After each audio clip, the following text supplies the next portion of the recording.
Your DROID comes preloaded with an interesting example patch. Let's have a closer look.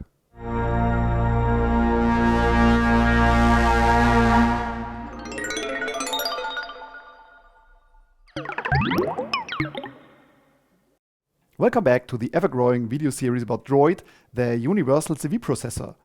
If you have powered up your master for the first time, you will have noticed that all LEDs flash like hell. This is because it comes preloaded with a very interesting example patch. So in this video, we'll show this patch, we'll look at the workflow and of course do some actual music. In the next video after this, I'll show you then how this patch is being built from scratch. When you have loaded the example patch, you should get these funny flashing lights. In case you have deleted your shipped example, don't mind. In the video description, I've linked you an address where you can download it. But what's all this flashing about? Well, this patch plays a little 8-step melody with nice chords on up to 3 oscillators. Let's first look at the flowchart that illustrates what's going on.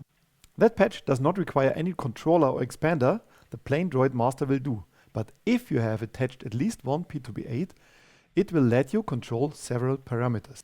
As a starting point, we take the LFO at the top left. It's used as a master clock and you can tune its speed via the first pot on your P2B8, if you have one. The clock is being sent to O1. This clock is then being sent to 2 circuits. The first one is a simple random generator that will output a new random voltage every time it gets a clock tick. But the clock is not directly sent to the random circuit, but just used as a normalization for input 8. That means if nothing is patched into I8, the random circuit will use the internal clock from the LFO. But as an alternative, you can send any other trigger signal into I8. The random voltages are then sent to O7. You can use them to modulate a filter, an envelope or whatever you like. In order to make it also usable as a volt per octave pitch CV, it's also sent to the normalization of input 7. Input 7 is then read by a musical quantizer that pushes the voltages around a bit in order to match the notes of a C minor scale. The quantized CV is available at output 8. So let's try to patch something with that. Before we start, let me shortly introduce you to my small demonstration rack. From the DROID expanders, we will just use the first one. And here I have a BLD. It's a complete self-contained little synth voice from Swayman. I have 2 oscillators, a stereo filter. This VCA I just use as a mixer. And for some demonstrations, I have the pressure points for those of you who don't have any P2A controllers. Okay, let's start. So first, connect the main output of the BLD to our mixer. And the BLD has a nice button for sending triggers, so we can simply try it out. Okay, next, get the clock to trigger the BLD.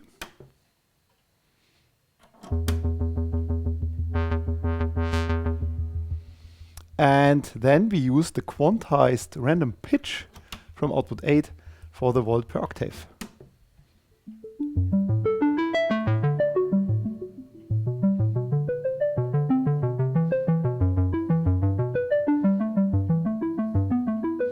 Okay, so now let's modulate something. For that, we use the random voltages and go through an attenuator. And the attenuated signal we use, for example, to modulate the filter cutoff. And let's try it out.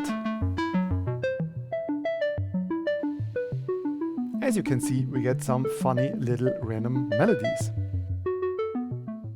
But now let's go for the main part of the patch.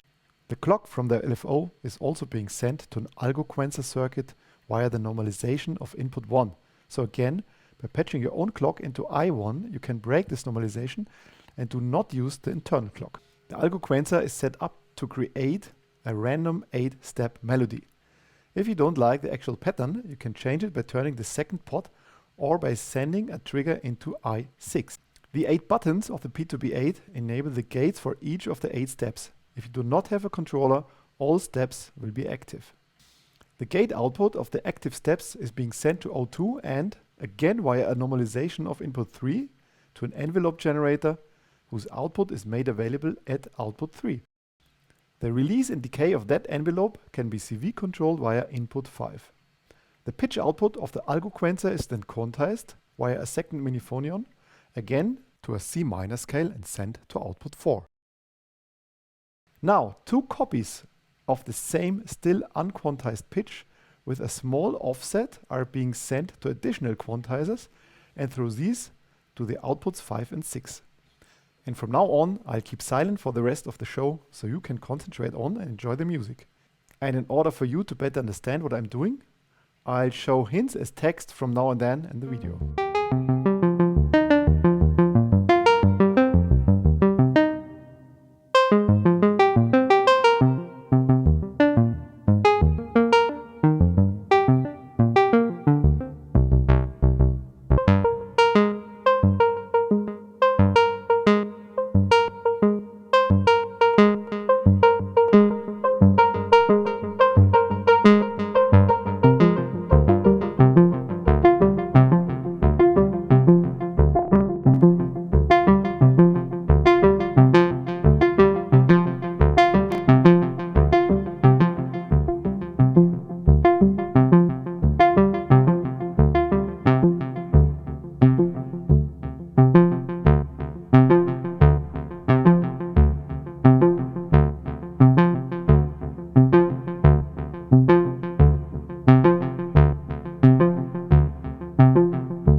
If you like this little performance, then please let me know in the comments. In the next video, we'll then see how this patch is being built from scratch. So thanks for watching. Please subscribe to my channel and see you next time.